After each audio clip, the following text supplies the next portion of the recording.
Channel நண்பர்கள் அனைவருக்கும் வணக்கம். கோதுமை மாவில் ஆப்பமும் ஊத்தப்பமும் இன்னைக்கு செய்ய போகிறோம்.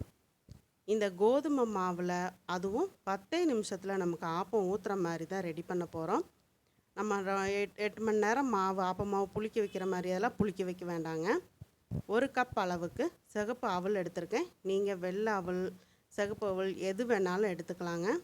இப்போ இந்த 1 கப் அளவு எடுத்த அவலை நல்லா 2-3 தண்ணிக்கு கழுவிக்கலாம். அதில் இருக்க அந்த மண் வாசமெல்லாம் போயிடும். அப்போ அந்த தூசு எதுவுமே இல்லாமல் இந்த மாதிரி கைவிட்டு பிசைஞ்சிட்டு கழுவி எடுத்துக்கலாங்க. மெஷர் பண்ணுறதுக்கு 1 கப்போ அல்லது டம்ளரோ ஒரே மாதிரி எடுத்துக்கோங்க. இப்போ அவல் கழுவி எடுத்தாச்சு. அவல் அளந்த அதே கப்பில் 2 கப் அளவுக்கு கோதுமை மாவு எடுத்துக்கலாம். நான் ரேஷனில் கோதுமை வாங்கி நல்லா புடச்சி சுத்தம் பண்ணிவிட்டு நல்லா கழுவிட்டு வெயிலில் காய வச்சு மாவாக்கி எடுத்துகிட்டு வந்திருக்குறேங்க. உங்கள்கிட்ட ரேஷன் கோதுமை மாவு இருந்தாலும் சரி, இல்லை கடையில் நீங்கள் வாங்குகிற நார்மலாக கோதுமை மாவாக இருந்தாலும் சரி, எது வேணாலும் எடுத்துக்கலாங்க. 2 கப் அளவு எடுத்துக்கோங்க. ரொம்பவே டேஸ்ட்டாக ரொம்ப வித்தியாசமாக இருக்கும். 10 நிமிஷத்தில் நம்ம புளிக்க வைக்காமல் ஆப்ப சோடா சேர்க்காம, ஈஸ்ட்டு சேர்க்காம எப்படி இந்த ஆப்பம் செய்யலான்னு வீடியோவை ஸ்கிப் பண்ணாமல் பாருங்கள். இப்போ ஒரு மிக்ஸி ஜார் எடுத்துக்கோங்க. அந்த மிக்ஸி ஜாரில் நம்ம கழுவி வச்சுருந்த அவலை சேர்த்துடலாம். லைட்டாக தண்ணி இருந்தாலும் பரவாயில்லைங்க, அவலை சேர்த்துக்கோங்க. இதே மிக்ஸி ஜாரில் 1 கப் அளவுக்கு, அதாவது அவல் அளந்தோம் இல்லையா, அதே கப்பில் 1 கப் அளவுக்கு தண்ணி ஊற்றின சாதம். நம்ம முதல் நாள் சாப்பாடு செஞ்சுட்டு நைட்டு தண்ணி ஊற்றி வச்சுருப்போம் இல்லையா, அந்த சாப்பாடு 1 கப் அளவு எடுத்துக்கோங்க. இதுக்கு தண்ணி ஊற்றின சாப்பாடு தான் நல்லாயிருக்கும். சுடு சாதம் சேர்த்திங்க அப்படின்னா ஒரு பிசுபிசுப்பு தன்மை வருங்க. 1/2 ஸ்பூன் அளவுக்கு ஆப்பத்துக்கு தேவையான அளவுக்கு உப்பு சேர்த்துக்கலாம். ஒரே மாவில் தான் நம்ம இன்றைக்கி ஊத்தாப்பமும் ஊற்ற போகிறோம், ஆப்பமும் ஊற்ற போகிறோம். 1/2 ஸ்பூன் அளவுக்கு சர்க்கரை சேர்த்துக்கோங்க. சேர்த்துட்டு இப்போ இதை நல்லா நைஸாக அரைச்சி எடுத்துக்கிட்டு வந்துக்கலாம். எடுத்த உடனே நிறைய தண்ணி ஊற்றாமல் கொஞ்சமாக தண்ணி ஊற்றி நல்லா நைஸாக அரைச்சி எடுத்துக்கோங்க. இப்போ பாருங்கள், இந்த மாதிரி நல்லா அரைச்சி எடுத்தாச்சு. அரைச்சி எடுத்துகிட்டு வந்த அந்த பேஸ்ட்டை நம்ம கோதுமை மாவோடு சேர்த்துக்கோங்க. சேர்த்துட்டு மிக்ஸி ஜாரில் கொஞ்சம் தண்ணி சேர்த்து அதையும் சேர்த்துக்கோங்க. சேர்த்துட்டு நம்ம கையால் கட்டிகள் இல்லாமல் தேவையான அளவுக்கு தோசை மாவு பதத்துக்கு வரணுங்க. அந்த அளவுக்கு நம்ம தண்ணி விட்டு நல்லா கையால் கட்டிகள் இல்லாமல் பிசைஞ்சு விட்டுக்கோங்க. உங்களுக்கு கையில் யூஸ் பண்ண பிடிக்கலை அப்படின்னா ஒரு விஸ்கு வச்சு நல்லா கட்டிகள் இல்லாமல் கலந்து விட்டுக்கோங்க. நல்லா இந்த மாதிரி நம்ம பிசைஞ்சு விடும்போதே தெரியும் தண்ணி எந்த அளவுக்கு வேணுங்கிறத. கொஞ்சம் கொஞ்சமாக சேர்த்துக்கோங்க, ரொம்பவும் தண்ணி ஆகிட வேண்டாம். ரொம்பவே சாஃப்டாக ரொம்ப டேஸ்ட்டாக இருந்துச்சுங்க இந்த கோதுமை மாவில் செஞ்ச ஆப்பமும் ஊத்தாப்பமும். கூடவே ஒரு தேங்காய் சட்னி நல்லா தாளித்து விட்டுட்டிங்கன்னா போதும், ரொம்ப சூப்பராக இருக்கும். இல்லை தேங்காய் பால் கூட நீங்கள் சேர்த்து சாப்பிட்லாங்க, ரொம்பவே அருமையாக இருக்கும். நல்ல கட்டிகள் இல்லாமல் இந்த மாதிரி கோதுமை மாவு நல்லா கரைச்சி விட்டுட்டு அதுக்கப்புறம் நல்லா கரண்டி வச்சு இந்த மாதிரி ஒன்று போல் கலந்து விட்டுக்கோங்க. நம்ம எடுத்து ஊற்றும்போது அந்த தோசை மாவு பதத்துக்கு இருக்கணும். தண்ணி பத்தலைங்கும்போது கொஞ்சமாக இந்த மாதிரி தண்ணி சேர்த்து நல்லா கலந்து விட்டுக்கோங்க. இப்போ நமக்கு 10 நிமிஷத்தில் ஆப்பம் ரெடி ஆகணும் இல்லையா, அதுக்கு ஒரு பொருள் சேர்க்க போகிறோம். என்னென்னா ஈனோங்க. நம்ம கேஸுக்கெல்லாம் தண்ணியில் கலந்து குடிப்போம் இல்லையா, திடீர்னு வாய்வு பிடிச்சிருச்சு அப்படின்னு சொன்னால் அந்த ஈனோ பேக்கெட் தான் 1 பேக்கெட் அளவு வாங்கியிருக்கிறேன். அதை இந்த மாவோடு சேர்த்து நல்லா கலந்து விட்டுட்டிங்கன்னா உங்களுக்கு 10 நிமிஷத்தில் மாவு புளிப்புத்தன்மை கொடுத்து நல்லா ரெடி ஆகிடுங்க. அப்போ நல்லா சாஃப்டாக நல்லா மொறுமொறுன்னு இருக்குங்க. ரொம்ப சூப்பராக இருக்கும் இந்த ஆப்பம். நான் இன்றைக்கி காளான் குழம்போடு தான் இந்த ஊத்தாப்பமும் ஆப்பமும் சுட்டு பிள்ளைங்களுக்கு கொடுத்தேன். முதல்ல இது என்னம்மா அப்படின்னு கேட்டாங்க. கோதுமை மாவுலையா நல்லா இருக்குமான்னு சொன்னாங்க. அப்புறம் கொடுத்ததுக்கப்புறம் ரொம்ப டேஸ்ட்டாக இருக்குதுமா, நம்ம நார்மலாக பச்சரிசியில் செய்யக்கூடிய ஆப்பம் மாதிரி நல்லா சூப்பராக இருக்குது. ராகி ஆப்பம்லாம் என் பிள்ளைங்க நல்லா விரும்பி சாப்பிடுவாங்க.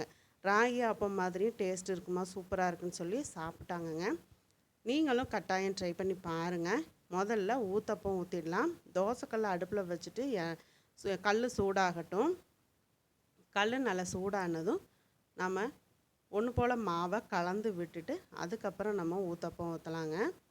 நீங்களும் கோதுமை மாவில் இன்ஸ்டண்ட்டாக ஆப்பம் சாப்பிடணுன்னு ஆசைப்பட்டிங்கன்னா இந்த மாதிரி நீங்கள் ட்ரை பண்ணி பாருங்கள். ட்ரை பண்ணி பார்த்துட்டு எப்படி இருந்துச்சுங்கிறத கமெண்ட் பாக்ஸில் சொல்ல மறக்காதீங்க. பிடிச்சிருந்துன்னா நண்பர்களுக்கும் அப்படியே ஷேர் பண்ணி சப்ஸ்கிரைப் பண்ண சொல்லுங்கள். சப்ஸ்கிரைப் பண்ணும்போது ஆளுங்கிற பெல் பட்டனோட சப்ஸ்கிரைப் பண்ண சொல்லுங்கள். அப்போ தான் நான் போடக்கூடிய வீடியோஸ் உடனுக்குடனே நோட்டிஃபிகேஷனில் கிடைக்கும். மேலே இப்படி இட்லி பாத்திரம் மூடி வச்சு மூடிட்டோம் அப்படின்னு சொன்னால் நல்லா வெந்துருங்க. அடியில் நல்லா அந்த நிறம் மாறி நல்லா மொறு மொறுன்னு ஊத்தப்பம் ரெடி ஆயிடுச்சு. சில பேர் வந்து திக்காக ஊற்றுவாங்க. நான் இந்த மாதிரி லேசாக தான் ஊத்தப்பம் ஊற்றுவேன். நல்லா மொறு மொறுன்னு இருக்குங்க. அடியில் மேலே நல்லா சாஃப்டாக இருக்கும். இந்த மாதிரி ஒரு தடவை ஊத்தப்பம் ட்ரை பண்ணி பாருங்கள். இது மேலேயே நீங்கள் முட்டை கூட உடச்சி ஊற்றிட்டு இட்லி பாத்திரத்தை மூடி வச்சிட்டிங்க அப்படின்னா முட்டை ஊத்தாப்பம் ரெடி ஆகிடுங்க. அந்த மாதிரி நீங்கள் ட்ரை பண்ணி பாருங்கள். எங்கள் வீட்டில் முட்டை தோசை, முட்டை அப்பெல்லாம் இந்த மாதிரியும் கூட சாப்பிடுவாங்க. ரெண்டாவது ஒரு ஊத்தப்பம் ஊற்றிருக்கோம்.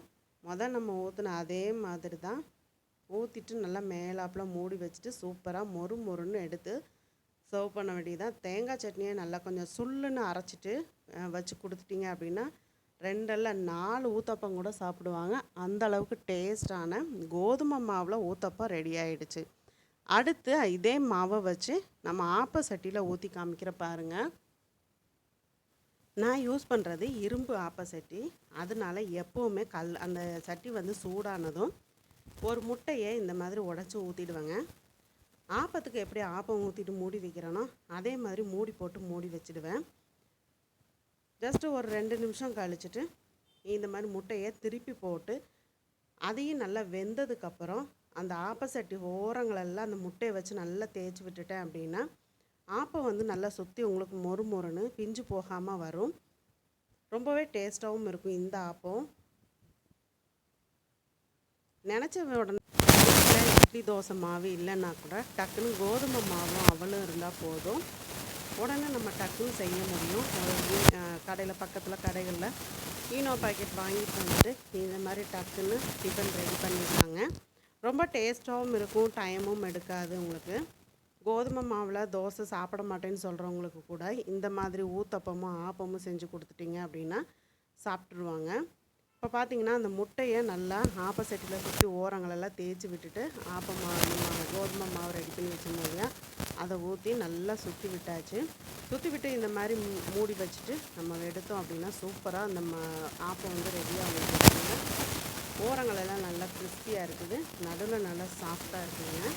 ஆப்பம் இரும்பு சட்டியில் நம்ம ஃப்ளேமுக்கும் இடையில வச்சுக்கணும். அதிக தீ இருந்தாலும் நடுவில் தீஞ்சு போயிடும்.